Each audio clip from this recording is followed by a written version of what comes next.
Boom, there we go. Okay. CLF-LA and New York coming together. So this is originally kind of a fun collaboration. Really the idea of Emma Reef in the New York CLF hub. So thanks, Emma, for thinking this up and all your work to bring this together. Let's see.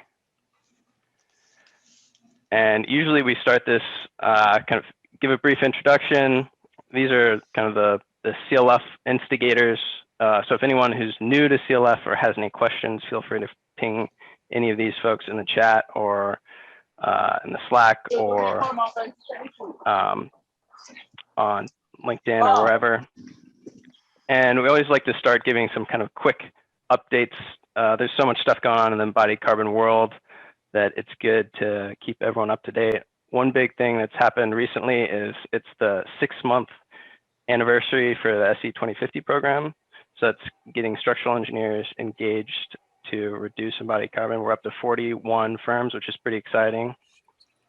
Anyone who's a structural engineer who works for a firm that's not yet signed up, reach out to me or check out se2050.org for more information. Emma, do you want to speak a little bit on this concrete benchmarking study? Sure. For folks located in New York, there's a pretty exciting initiative that's led by the New York City Mayor's Office. They've been inspired by the benchmarking study that was completed in Marin County prior to the law that was established related to concrete embodied carbon limits. So this first step is to just get as many local concrete mix, as much data as they can. And the intent of that is they'll kind of bring it together and hopefully create a local law or, for the city related to that issue. So we're just trying to get the information out, get folks to take 10 minutes of their time to complete a short survey based on a project or, that they're working on or finished recently. So if you're interested in that, feel free to reach out to me or anyone else and we can connect you with the applicable data. Yeah, that's really exciting, Emma. We got to get something like that going in LA. Another really great resource that was recently launched was the CLF Embodied Carbon Policy Tool. There's also an owner embodied carbon need to know toolkit as well. We'll find the link and we'll drop those in the chat so everyone has access to them and can look into in their own time. And then upcoming events. So this would be the last LA specific event for a month or two. We're going to team up with the San Francisco hub. They've really organized this big, great healthy materials series. It's going to be, if Kathleen's on, she can correct me. It's like 6 presentations from enclosure to structure to a lot of really interesting topics. So look forward to that. And then, so if there's anyone new for embodied carbon, we like to give just a very brief primer about why this is important, why we're thinking about it. So we're all pretty aware of the issues of climate change. And I think a lot of these reports like the IPCC 2018 report saying, we have a carbon budget to stay within 1.5 degrees and really deleterious effects of climate change. And a lot of research has come out in the last couple of years, sparking kind of a lot of excitement about the impact of buildings, and particularly in the last year, 2 years, the impact of embodied carbon in buildings, which is specifically what the Carbon Leadership Forum looks at. So what is embodied carbon? Embodied carbon is the impact of the emissions related to our materials, where they come from, and what happens to them at the end of life. So very high level intro there. If there's any more questions, feel free to chime in now. We keep this intro particularly casual, or drop them in the chat and we can certainly link folks up with more information. But with that, I'm going to hand it over to Emma to MC this brilliance that's about to roll through. Yeah, thanks everybody for joining. We have 7 speakers lined up today, and each of them has been given 3 minutes to share their big idea that they're for how to reduce embodied carbon in the built environment. So we're going to cycle through very quickly, about 20 seconds per slide, and then open it up to breakout rooms for discussion, and we can talk through some of the stuff that we've heard for about 15 to 20 minutes, then come back together and report out. So without further ado, first on our docket is Walter Cain. Walter Cain is founder of WaCa Design, and he will be speaking about reusing building materials from obligation to opportunity. So let me share my screen here.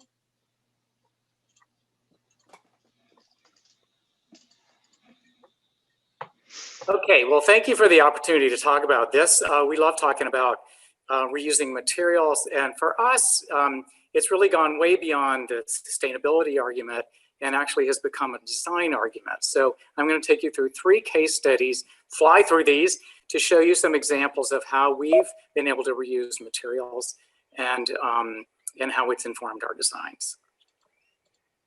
So Emma, are you changing the slide, or do I do that? Yeah, did you see the slide change? I did not. Where do I find that? My slide has not changed. Oh, it hasn't? Interesting. My slide did change, Emma.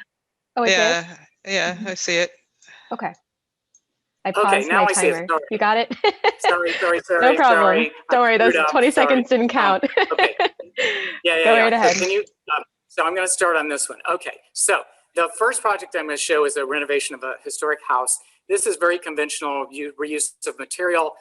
We saved windows, kitchen cabinets, reused them at the site. I also bought a bunch of stuff from vintage stores like light fixtures and doorknobs and whatnot. These are all examples of just sort of straightforward reuse, things used like they were originally intended. Okay, but where the real fun started is when we started repurposing materials for other than their intended use. So we bought this set of marble steps, and when we finished making our marble steps, we had a landing left over, which became this tabletop outdoors, which is a favorite thing. And the broken ends became the enclosure for this outdoor shower, which is also So we took that to a whole different level in this loft renovation, the second project in New York City. And when we gutted for this renovation, we realized we had 36 tons of material. So we took a couple of months to study that material. It turned into this art project, pop-up art project called Demo, which was open to the public. This is an example of the finished kitchen. A lot of the ideas we studied in Demo actually got built, so we reused and reinvented things. So we have all custom hardware from steel that was inside the walls. This backsplash was from ground up bathroom tiles that we embedded in acrylic, and these light fixtures were made from glass blocks. Here's some more light fixtures. This is where we had the most fun. A bunch of handrails got made into a chandelier on the upper right and reading lights on the left. Another example of the glass blocks. And then cedar paneling got sandblasted and transformed into these other 2 light fixtures in the middle. But still, with all that work, we only scratched the surface. Where we've gone deeper is this project in Brazil. It's a residence. On the right, you can see we actually reuse steel beams and plate to make joints. And on the left, you can see pavers that were reused in significant volume in this very long driveway. The real star of the show in Brazil, though, is the salvaged wood. So this is Canela preta, which is a local wood that used to dominate the slopes. Now it's all gone, been clear cut. It's very rare. We found a sawmill, which we demolished and reused as timber and cladding in the new house. It's really kind of spectacular, if I may say so myself. And finally, the client had his childhood home was being demolished. So we got permission to save a bunch of the materials. So the old front door will be the new front door in the new house. And we redesigned this foyer around this tall, skinny door. It's an example of form following reused material. So in summary, we have a lot of fun with this. We're inspired by this. It's not like some obligation that's a drag. For us, this is an opportunity to invent new things and to enliven our designs. Woohoo! Thanks, Walter. Thanks for being the first one as well. All right, next we'll have Peter, and sorry if I pronounce this incorrectly, Pinchot from Whole Forest speaking about tropical hardwoods and green buildings, a new market to reduce deforestation and embodied carbon. So Peter, do you want to share your slides here? Yep.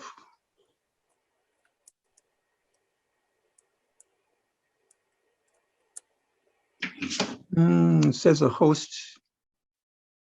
Let's see, I'm not able to share my screen yet. Let's see if it happens now. Nope, that's strange. Just made you co-host there, Peter. You should be Oh, able to okay. now. There we go. Okay.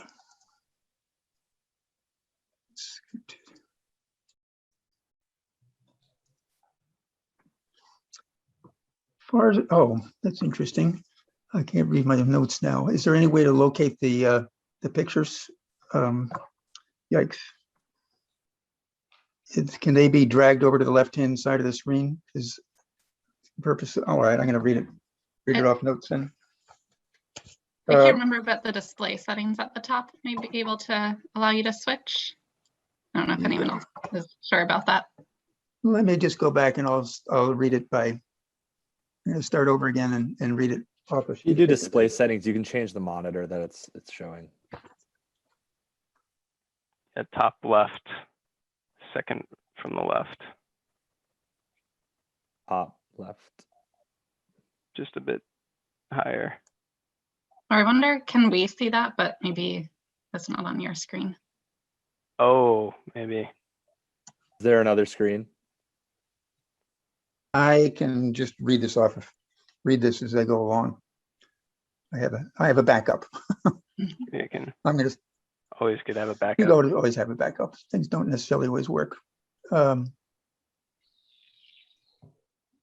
Okay, so let's start over again. Let me get out of this. And how do I get this thing to start now that I've backed out? New share. It's interesting.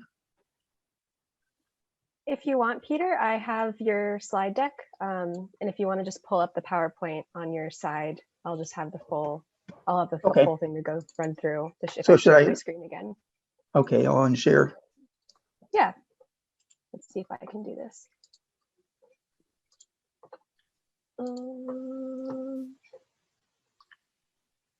Oh, I'm having issues. Here we go.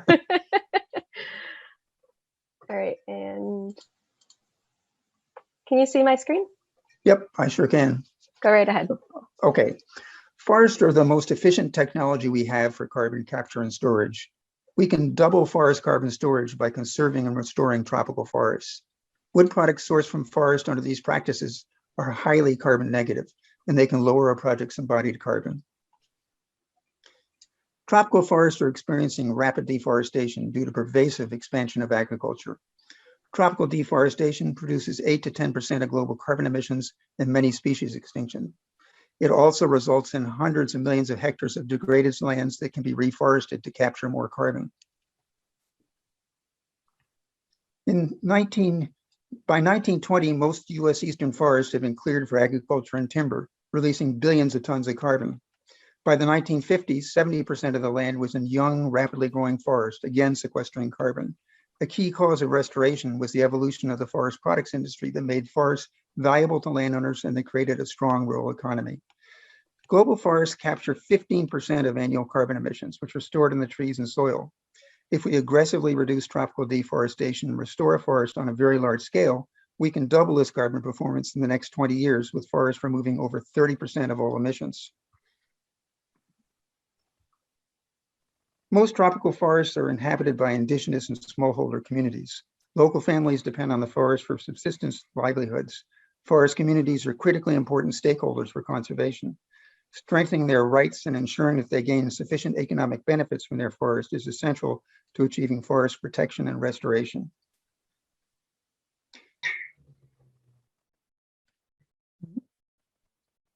What's going on? There we go. No, skipped one.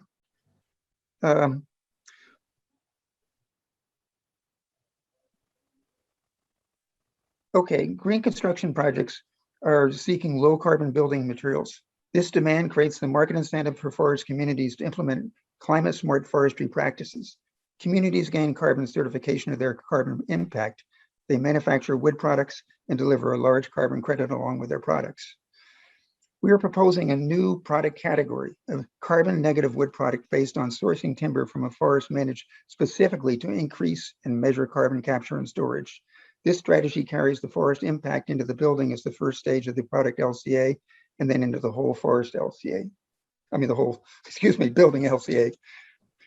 We manage Ecuadorian forests with 300 tons of CO2 per hectare and estimate getting certified for protecting 50 tons based on preventing deforestation.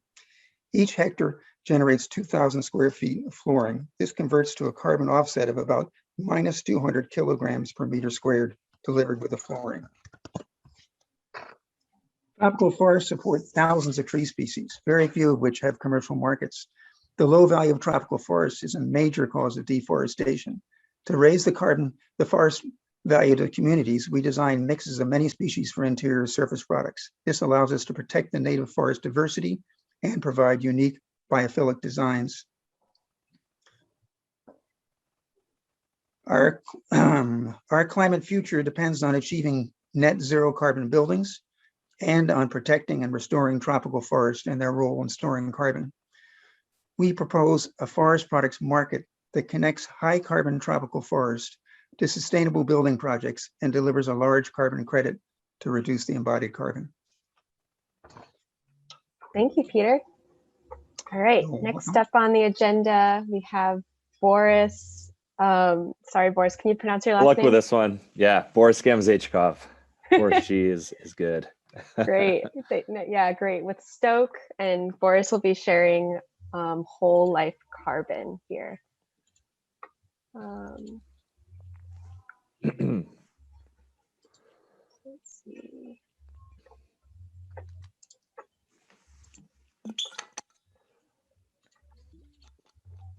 Sorry, you can tell. Great. Okay. Hi, this is All right, ready, Boris? Yeah, tell me when to start. And go. All right. For the first 3 decades of the green building industry, the focus has largely been on reducing operational carbon. So when I talk about operational carbon, that's the energy used throughout a building's life, electricity, natural gas, et cetera. And the strategies around this are largely around energy efficiency and using renewable energy to balance that out. In the last couple of years, as you can see with this awesome group, the focus has also shifted to include embodied carbon, as Luke described, which includes building materials life cycle carbon emissions from extraction, manufacturing, transportation to end of life. And when looking at the embodied carbon hotspots, this is a donut graph of a typical office building embodied carbon. And these light green categories impact embodied carbon as well as operational carbon. So in general, we're looking at about a 40% of a building's embodied carbon also related to operational carbon. So you can see that they're linked. Despite this link, operational carbon and embodied carbon are in 2 silos.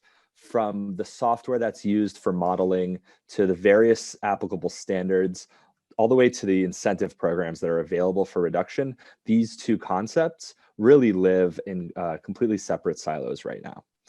So what we need to do to take a step forward is to holistically look at both of these concepts together, operational carbon and embodied carbon combined in whole life carbon. And this will allow us to make much better holistic design decisions. So a quick example of what that could look like, if you're looking at 1 square meter of PV, and you're looking at its embodied carbon, you can see that as an embodied carbon cost, and then that's that red pink column. And over time, that PV panel is helping the building reduce operational carbon, as you can see here. And what we're able to do is calculate a carbon payback. So what that initial investment of embodied carbon, how long it's taking to pay back. And here it's 17 months, which we see as a really good carbon investment because that's a very quick payback, kind of on a global timescale that'll benefit us with the climate crisis here. A different example, looking at 1,000 square feet of insulation, much higher embodied carbon costs there in red, much lower operational carbon benefit, and the payback there is 11.4 years. So that's much longer, and we might be hesitant with that, given that our scientists are saying we need to make positive changes in the next 10 years. Also, we can stretch this concept out to entire buildings. So here is the carbon profile of 2 options for the same building. Cumulative carbon is shown over the next 20 years. And what we can do is look at single places in time, 2030 and 2040, and compare what we're doing to make holistic holistic carbon decisions. So I invite you to, coordinate with the energy modelers, the LCA practitioners, to really connect both of these concepts and look at both sides of the equation when you're making decisions, so we can, drive towards a decarbonized future. Perfect. Thanks, Boris. All right. Next up, we have Luke Lombardi from Thornton Tomasetti, saving stranded carbon assets through retrofit and low damage design. All right, let me switch over to Luke. Nice. Rapid fire here. These are great presentations. All right, you're on, Luke. High bar. All right. So I expect most folks attending tonight are probably familiar with these figures and the critical timeline that we have ahead of us in the next 20 to 30 years. But for this presentation, we're going to talk about a blind spot of embodied carbon, which is earthquake damage. Earthquakes, the topic that makes California structural engineers so fun to talk to at parties. Angelenos will be familiar with the concept of the big one, but how much can that big one impact our carbon budget? To understand this impact, we need to first understand how buildings are designed. So there are a lot of engineering diagrams here, but the main takeaway is that code-based design is really targeted at preventing collapse, but not preventing extensive damage. And we know what this looks like. 25 years ago, the Northridge earthquake shook LA and walls fell off of buildings, entire floors were pancaked. These are not only economic and social losses, but a significant environmental resource loss as well. And scale matters. Existing buildings that were designed to old building codes can be more susceptible to damage or demolition. And here's an image of over 1,000 non-ductile concrete buildings just here in Los Angeles. How much embodied carbon does that represent? And this is the point of the party where the structural engineer has lost his entire audience. No one is around him anymore. But tonight we're going to talk about solutions and opportunities. So what do we do with this challenge? The positive note is we already have a lot of tools at our disposal. And similar to LCA, it's really about doing the calculation, running the numbers. FEMA P58 already has frameworks for both existing and new buildings. We need to let engineers engineer. For new buildings, this means applying our known best practices and that are advanced performance-based design practices, and applying low damage structural systems that are currently relegated to only the most essential facilities like hospitals. Then we have to look at our existing building stock as well, which is the big elephant in the room, and run the calculations to determine where it's appropriate to retrofit and apply systems like dampers that mitigate seismic damage.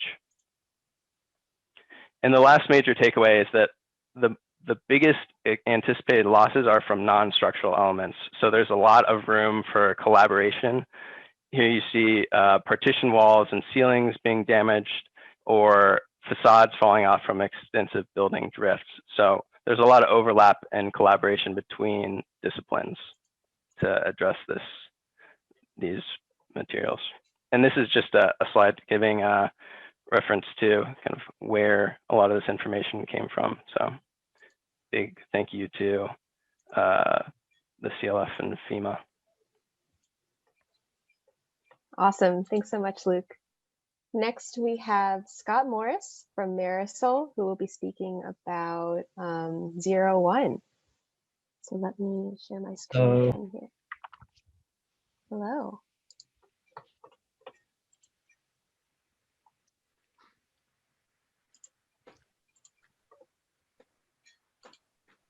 Sorry, next time I should put all the slides in one deck. Lesson learned. Go right ahead, Scott, you're on.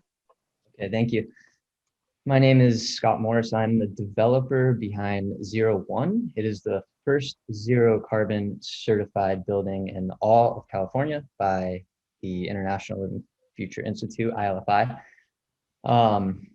What zero carbon means is that we needed to reduce our embodied carbon against a baseline building, and then we needed to offset that down to zero. This home is also 100% electric, another requirement to be a zero carbon home, which means there's zero combustion. I'm going to run through line items through this home and explain why and explain their green premium. So recycled concrete, for instance, has a 0% green premium. Recycled concrete is 25% fly ash. It meant a 17% carbon reduction. And it was actually stronger than non-fly ash concrete. It had a 5,000 PSI, and we only required 2,500 PSI. The next one is EAF2M steel. That stands for electric arc furnace 2M steel. Electric arc furnaces use about 97% recycled steel versus virgin and maybe 25% recycled steel in a blast oxygen furnace. And the 2M means melted and manufactured in the USA. Great advantages with a 0% green premium. California lumber, again, a 0% green premium with plenty of advantages. There's 32% more carbon sequestration in this type of lumber, and it also contributes to fire defense. Why it does that is because in California, you average about 17.5 acre clear cuts with some retention compared to about 120 acre clear cuts in Oregon and Washington. Also compared just to FSC lumber, FSC requires about a 30% retention rate, whereas the uneven age managed forests in California are requiring 38% retention rate. The next line item is drywall. We actually have a negative 17% cost decrease when we move to this green product. Why is it a green product? It uses less material compared to 5/8 drywall, which is pretty standard. Has a 7% carbon reduction, embodied carbon reduction, and it's just lighter and easier to install. The next one is electric fireplaces. So again, it's being a zero carbon home, it's 100% electric, so we can't have combustion. So what's the next best thing is electric fireplaces. You don't have to install the flue and hire a specialized contractor. So there's a cost reduction there. Sorry, I guess we've moved on to heat pumps. That pool is heated by electric heat pumps called aqua cows. Typically, we heat our pools with propane. Over a 1 year period, that would cost $19,000 to heat your pool with propane. With electricity, it's $7,000. And there's two numbers here. The first one is an overall cost, green premium. The second one is just the installation of those heat pumps. They cost about 20% more than a propane heater. And the third one is the operational cost. So over the lifetime, compared to propane heaters, there is no cost because we have solar panels on the house that actually offset the electricity cost. This next one is the siding. On the roof here, you'll see that light pine looking wood, that's called a koya. And the green premium here, well, there isn't. It's a cost savings of about 9.7%. And we're comparing that to vertical grain non-FSC cedar, which is what we would have normally used. And the advantages to Sequoia is that it grows in about 20 years compared to 30 years for the cedar, and it comes with a great 50-year warranty. Slide 9. This is the most significant cost increase. So there is a significant green premium here, but we felt that it was worth it. The raised foundation uses about 14% less concrete. It's super complex though, and it costs a lot more. It takes a lot more time, but it also has a 16% carbon reduction, but it's much more easily repairable, easy to remodel. It's always gray water ready. It's easier on the feet too. And this last slide, thanks to Boris G, who is our life cycle analysis, put this together. You know, we have an option. We had negative 140 net metric tons in this home, so it actually becomes a carbon sink. And we get there either by purchasing offsets, if you cannot sequester down to 0. But in this home, we were able to do it all without offsets by using sustainably sourced lumber. And so we have a negative 140 metric tons of carbon being sequestered by this building. You know, Bill Gates's latest book is particularly focused on the green premium. And if green technologies are to advance and be picked up by the mass market, we have to focus on the green premium. Thank you. Thank you, Scott. All right, 2 more speakers left. So we have Catherine up deck now. All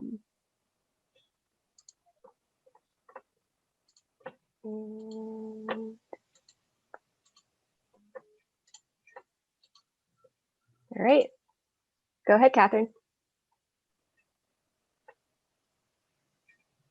Catherine, are you on mute? Are you speaking? Oh, I think you're on mute. Classic. Okay, let's try again. All right, so I'm talking about what if buildings weren't disposable? And my idea is that we should be changing our mindset and change our policy, to change our behavior, where we're all scrambling in the building industry to catch up to operational carbon with embodied carbon, but what we want to do is start changing behaviors that we can now. And the tallest building demolition ever is almost complete. It was a 1960 52-story tower, and it's going to be replaced with another office building, so it's more office space. We really can't afford to do this anymore. We should be thinking about how do we keep our existing buildings? How do we encourage that we keep our existing buildings? And one policy could be existing buildings over X stories, Y square feet can only be demolished if they are unsound and irreparable. And you can support existing building repair with a variety of tools like digital database of building drawings and so forth. In other words, we're so used to building new, and we've made BIM and everything to support that. We need to support retrofit the same way. We don't know what the new building will look like, but construction's already started, and you can start to see already how much steel that is going to represent going from the ground up when you build twice as high as the one that was there before. And it's, as I said, it's more office space and amenities. So how about another new policy? Building from the ground up should be the last option, not the first. Have an upfront approved LCA required before DOB permit application. Develop benchmark carbon caps based upon building type and function. To be approved, new buildings must stay below the cap, and you have to demonstrate that no existing building can serve that purpose, or that there's a purpose that has essential public value and has to be located and configured per the plans. The tallest building ever to be demolished, this same building, was LEED Platinum in 2011. That's just 10 years ago. It was the largest, in fact, LEED, or one of the largest LEED retrofits ever. So LEED certification should require a commitment to building preservation and reuse. Buildings cannot be destroyed or even heavily modified after LEED certification for a period commensurate with the life cycle of calculations that get submitted. Another thought is we've got a lot of vacant buildings sitting around all of our cities and also our suburbs.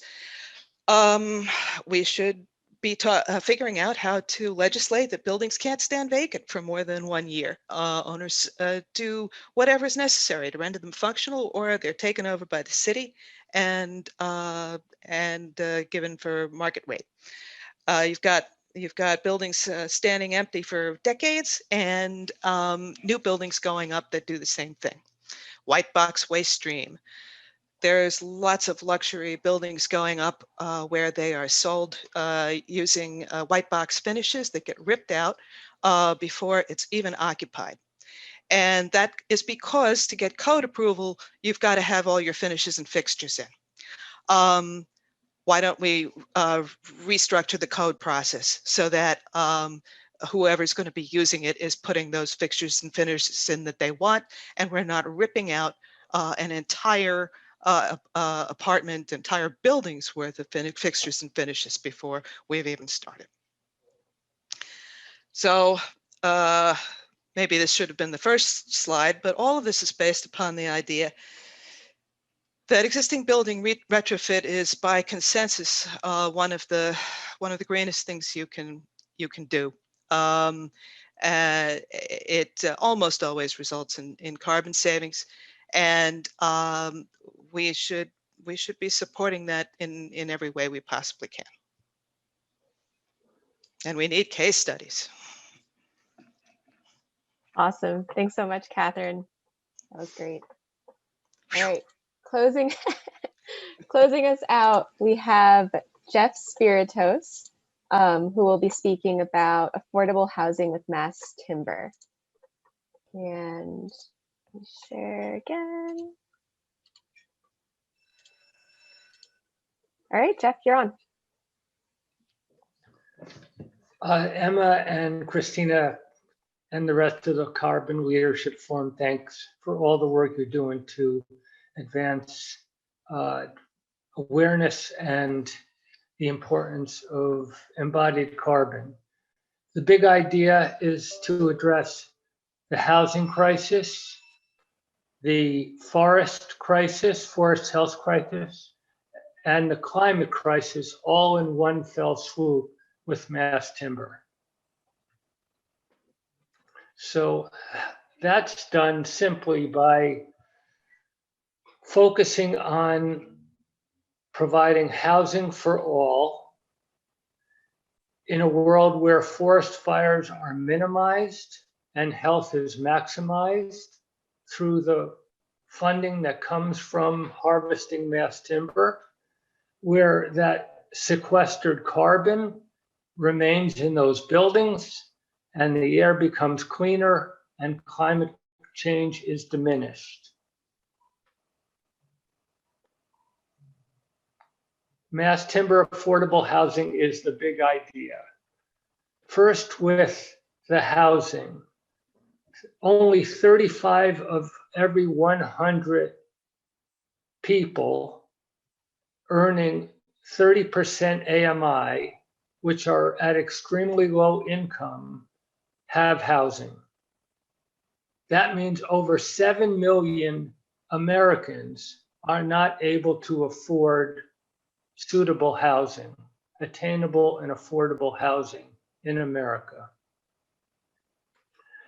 We all know, in this group especially, the benefit of healthy forests, about the cycle of growth and harvesting and replantings and reharvesting.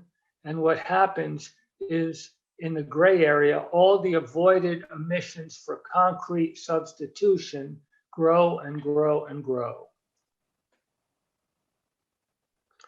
And this group also knows that in green, the only healthy products that sequester carbon are timber. The rest, even with all the improvements in concrete and steel, are emitting in both their manufacture and getting the materials out of the ground. And we've seen this graph a couple of times today already, that 46% of the embodied carbon in a building is in its superstructure. So we reduce half of a building's embodied carbon by building with mass timber. So here is a project we're doing in New Haven, Connecticut. 69 units, 80% affordable, 30, 50, and 60% AMI. All mass timber from the ground up with passive house and solar. Here is the structure. In this case, it's a CLT honeycomb. It's a type 5A building. It has a 1 hour typical floor requirement and 1 hour bearing wall requirement and 0 hour exterior wall and roof requirement. So the panels are very thin and remain exposed for all of the tenants. And so there's 17 benefits of mass timber over light frame. I thought I'd put this in 2 slides. Unfortunately, I haven't. But fewer parts and pieces can build mass timber to higher floors than light frame. Less deliveries and traffic and trade parking. Far smaller crew size. Far smaller labor challenges. Build your elevator and stair cars out of mass timber. Less waste and clutter. Eliminate steel or concrete podiums. Faster at erecting walls and making connections. No need to wait until the roof is on to start next trade work. The quality of dimensional lumber is less stable than mass timber. The thermal performance is better.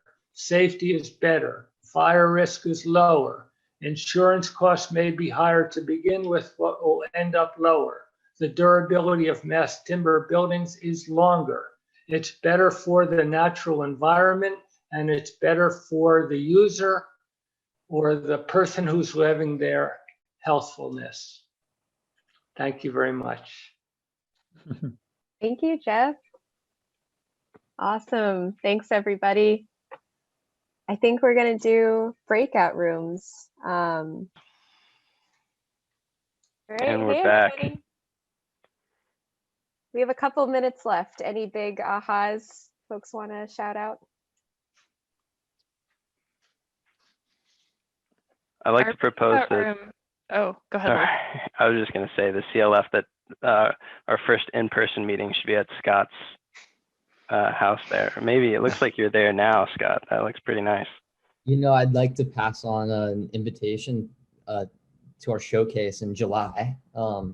If I can get people's emails, the house is open to showcase all the novel products that we've accumulated there. And we can also send out an invite through our CLF email list. So if you want to pass that on to someone from the LA group, me or Luke, and then Emma from New York. Well, I suppose the New Yorkers aren't coming along, but we can send them photos.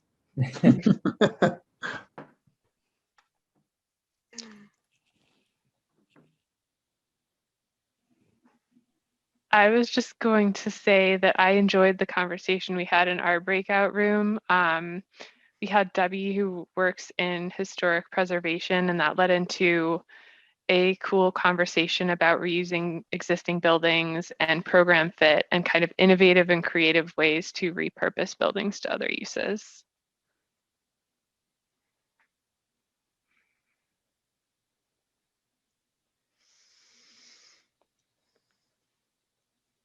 Great. Yeah, I think we could, go on, Rebecca.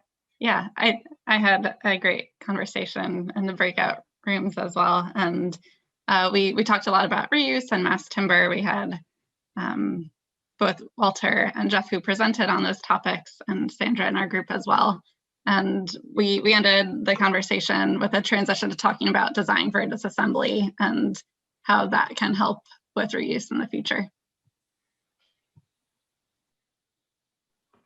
We talked about how bummed out we are about that building in New York. I hadn't heard about that, but that's absurd. That's ridiculous. Martine, I didn't know you were here. Hi. I'm crashing the party from Austin. Hey, everybody. Hi.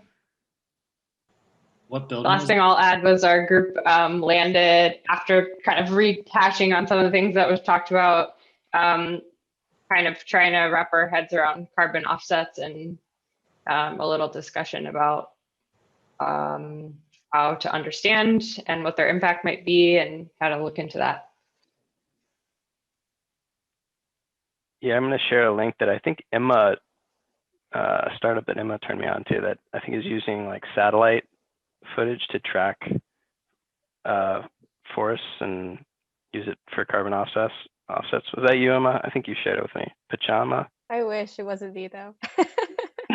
I do want to see that link. You can actually use Google Earth to look back over time too and kind of see satellite images of how things change. Nice, good to know. Well, Awesome. we are right at time. Thanks everybody for being the guinea pigs here for this first presentation bonanza. And I hope you all learned something. I know I did, and I really appreciate, big shout out to the speakers for all the prep and time that you guys put into the presentations. I know it's super fast, but it takes a lot of work and a lot of guts to get up there. So thanks so much. We really appreciate it. And have a good rest of your night. Thanks, everyone. Thank you, Emma. Thanks, everybody. Everybody. Awesome. That Thanks, was Emma. a lot of fun. It was nice to meet people and it was great. Thank you. Catherine, I'm ready to vote you for president, I think. So, Yeah, that's what our breakout group decided on too. Oh, come on. Good ideas. All right, have a good night. Thank you. Thanks, everyone. Thanks, everybody. Okay.